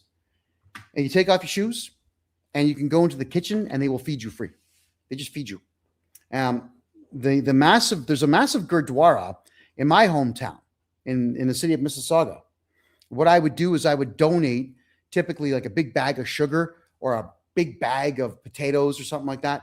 And my family could play soccer in the gymnasium they had with other kids, and we could have a meal for free. Now, it was all vegetarian-based food, but there are just days I couldn't afford anything. So I would take my kids there, and the Gurdwara would feed you. So there's all kinds of ways to get your hands on food when you're in desperate situations. I've been broke. I know what it feels like, but you got to fight your way out of it, man. It's totally worthwhile to fight your way out. Can the CRA freeze your bank account if you don't pay tax? They don't freeze your bank account. They send a requirement to pay letter to your bank, and your bank freezes the account. The bank is now liable for whatever gets done there. They'll hide behind the Income Tax Act, but it's theft and it's breach of trust. Those are crimes. File criminal charges, file lawsuits. It's not the CRA that locks your account. It is the banks that do it. And they do it without court orders, by the way.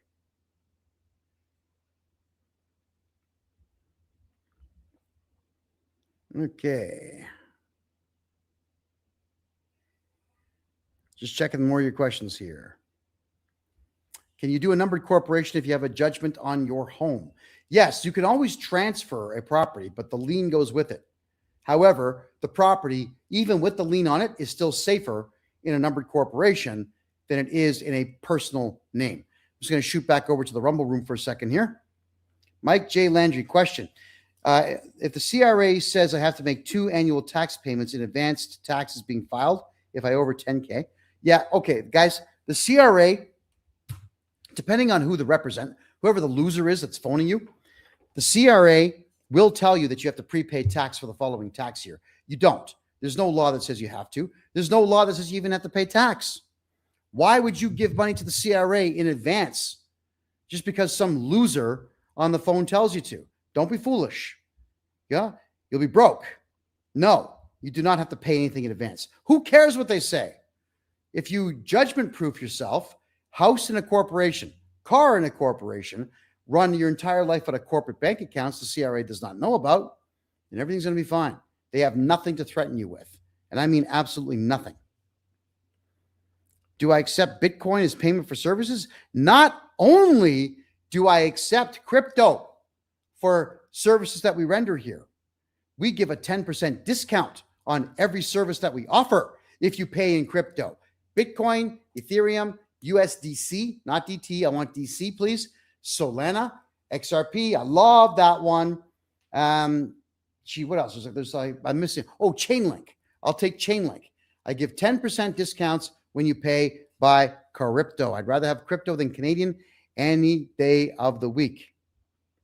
Numbered corporations take 3 days to open in their entirety. All right. Zenman, soon, brother. It's not yet, but soon. Superman 21. What if you have a HELOC and a CRA lien on your home when you transfer the home to a numbered company? Well, we were able to transfer the house, but those 2 liens will go with it. However, the CRA lien will go away when I'm your tax guy. I will kill the CRA lien. It'll be gone. Absolutely. Alex Bay, can we buy capital losses from you? Absolutely. We've been selling a lot. I had 600 million. I've got 590 something million now. We've been selling a lot of capital losses, everyone. If you have capital gains, I have capital losses I can sell to you and put on your taxes. Absolutely. I would love to have all of you with capital losses. I hate the idea of any of you paying a capital gain. You made the money. They didn't. Don't give it to them. Absolutely not. Jay Legacy. I sent you an email. Hopefully we can do some business. I love doing business, Jay. Probably. There you go. The government of Canada faces 0 consequences when they infringe on your rights. Yeah, I know. And it's getting out of control. And the Royal Canadian Mounted Pork, I hate those guys, but they're probably correct in that Canadians will eventually figure out they've been ripped off for the last 30 years by the government, and they probably will react to it. And that's going to end up being a lot of violence against government employees. And they brought it on themselves. I don't endorse it. It's illegal for me to endorse it. I can't sit there and tell you that, go do it. I cannot do that. That is against the law. But I can say that if history repeats itself, and it will, it's going to happen. And I'm not going to feel bad about it at all. I'm just going to say, oh, well, told you. All right. Do I believe the planet's warming up? Absolutely not. There's just not enough human beings on the planet to do anything to the climate at all. Relax. That's all just fear mongering, making you feel guilty for having a good life. It's just more tax out the door. All right. No, the planet is not warming up. It is not possible. Period. The only thing human beings could do to the planet is cool it down, and only one way, and that's a full-fledged nuclear war. If we decide to launch every nuke that we have as a species, we can cool the planet down for between 20 and 50 years. But it'll correct itself. The planet is a completely self-correcting system. It's fine. Don't buy into the hype.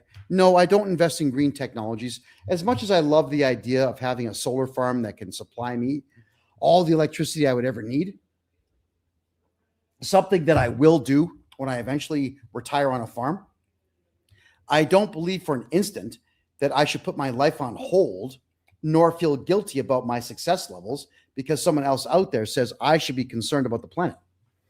The planet will kill you. First chance it gets. Yeah, I actually just found out today. I was having a conversation with a client of mine from New Zealand. And I asked him, like, did you guys ever ride boats from one island to the other. New Zealand's 2 islands separated by about 14 miles of ocean. He says, no, you can't, because the waves are 45 feet high in between those 2 islands. Nobody boats between the 2 islands. I didn't know that. Like I said, the planet will kill you. First chance it gets, it ain't going to care. So I'm not going to say I don't care about the planet. I happen to enjoy living on this planet. But I'm also going to tell you that not for an instant do I believe there's enough human beings to do damage. Every human being alive today can fit inside the city of Calgary. That's just not enough, people. Calgary is infinitesimally small compared to the rest of the land in the world. Like, there's not even 6 billion people on the planet. All those numbers about 8, 12, and 14 billion, grossly overinflated. Grossly. China's population, for example, is not 1.4 billion. It's closer to 600 million. Lies. We've all been lied to. Relax. The planet's fine. And so are you. All right. Let's have a look at more of your questions. So, Gigi, it happens to a lot of people. It's the bank that you can sue, though. The banks are the ones that are freezing your money. It's not the CRA. It is the bank that does it. You got to sue the bank. All of you out there, if you have banks in Canada stealing your money, sue them, file criminal charges. Okay. Jay says, I sent you an email about your integration TikTok, Instagram, 50 accounts a day. Whoa. Okay, that intrigues me. I'm going to look at that email. Thank you. I appreciate that. Thank you very much. Canada is up there as one of the most corrupt nations in the world. They're even trying to pass a bill to leave. Well, yeah, guys, they're trying to put people in prison for offending the government. It's a pretty ridiculous country to be in. No, thank you. Why don't you start your courses to make more people aware? Oh, believe me, I would love to be running courses every single day. Do you know what the problem is? Is that I actually have to hire someone to design the courses for me and get everything booked and get the venue and get everything else set up. I don't have time to make phone calls to banquet halls. I don't have time to actually write the material. I'm really busy with clients during the day. So if anybody out there is one phenomenal mofo when it comes to putting that type of thing together, let me know. Now hiring. Tim says, what if you owe GST? Well, I mean, if you owe GST, I can wipe out your GST debt. But how much GST are we talking about? Let me know. Am I in Panama? Absolutely, I am. Do you suggest keeping our incorporation in Canada or taking it out of the country? No, Docs Act. Okay, that's a common question I get. And as much as I would love to charge you $5,000 US to get you a corporation and a bank account here in Panama, you don't need to do it. All you need to do is make sure that you are not the director of a Canadian corporation. If we registered you a brand new one, you are only the director for a week, get a couple of bank accounts, remove yourself as director, and be the shareholder. Don't ever be the director. If you're doing it that way and you just submit null tax returns to the CRA on an annual basis, you're fine. You're protected. The CRA only cares about you when you make money, not if you have null tax returns. Question. What if we owe Revenue Canada GST? Again, I need to know the context. Personal, corporate, how much, over how long a period of time? Pooball says, I'm not even reading TikTok comments. What do you think I'm doing when I got my thumb up against the screen like this? Wrong answer. Wrong answer. Does the capital loss wipe out deemed disposition gains? Yeah, of course it does. Absolutely it does. But why would anybody out there want to even bother trying their best to report a disposition gain? Shh, silence. Silence is golden in more ways than one.